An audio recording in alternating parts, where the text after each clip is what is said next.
the Inmotion V11. What I've learnt having this EUC for 1 week. I'm going to go through a few of the things that I've learnt and why I think they're good. We'll start off with damage and scuffs. The machine will easily scuff around the front edge, the nose cone and the front bumper. I've put on some foam, as you can see on my trip out today. It took a hard hit here and up on the top. No big deal, it did its job. The machine does take a brutal bashing, especially on the low components of the suspension and the inside of the pedal when you lie it down on the ground. When it's on the ground, you can see it's definitely a contact point. So I definitely recommend putting foam padding on the front and above the nose cone, and the same on the rear on both sides. Second upgrade I really like doing was with the power pads. These things are what I'd consider a must, and they definitely really do boost your confidence and grip of the machine. These are the official Inmotion ones, and they do come pre-adhesive. So with the pre-adhesive, I don't recommend using it. I've seen a few guys putting Velcro on the pads and then Velcro strips on the machine. It does cover it up, but so what?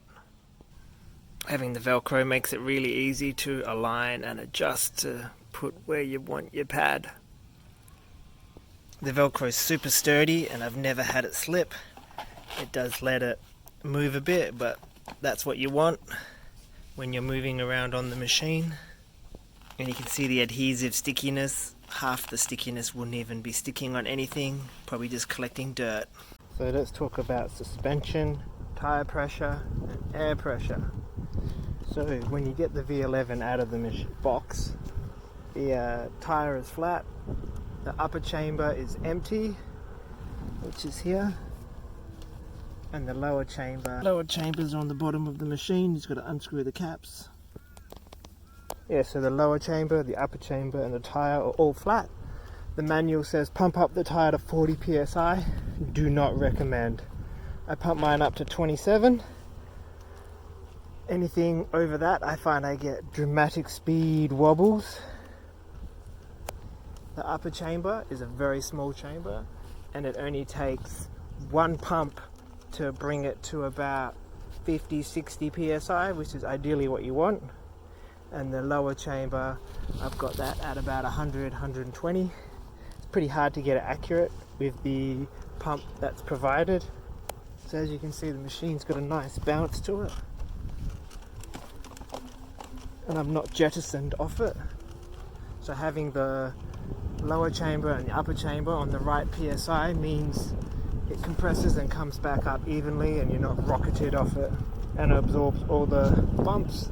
And the 27 psi tire again makes it awesome for off-road.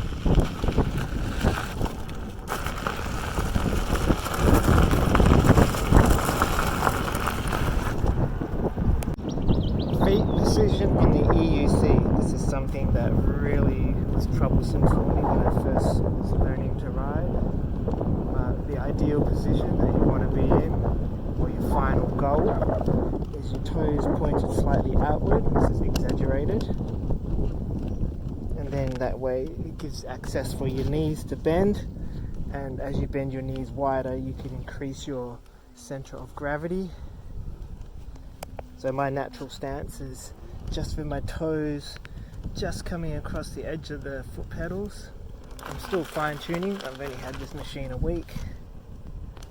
Making sure I've got space between my thighs and my shins and the machine, because on the early days I was absolutely gripping the machine as hard as I could and my legs were bowed in, and you become very wobbly.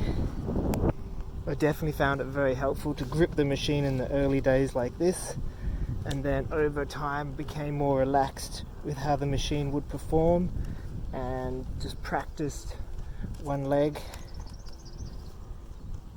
I'm still learning, so the more you practice, the better you get. And then once you've got the one leg thing, you can oscillate your feet and rotate them around to move them forward and backwards on the plate to find the right comfortable position. So in summary, it's tilt your toes out a little bit to the left and right, bend your knees out wide, squat down so you're in a slight little bend so your knees become a suspension. So you've got double shocks on the V11, the machine plus your knees.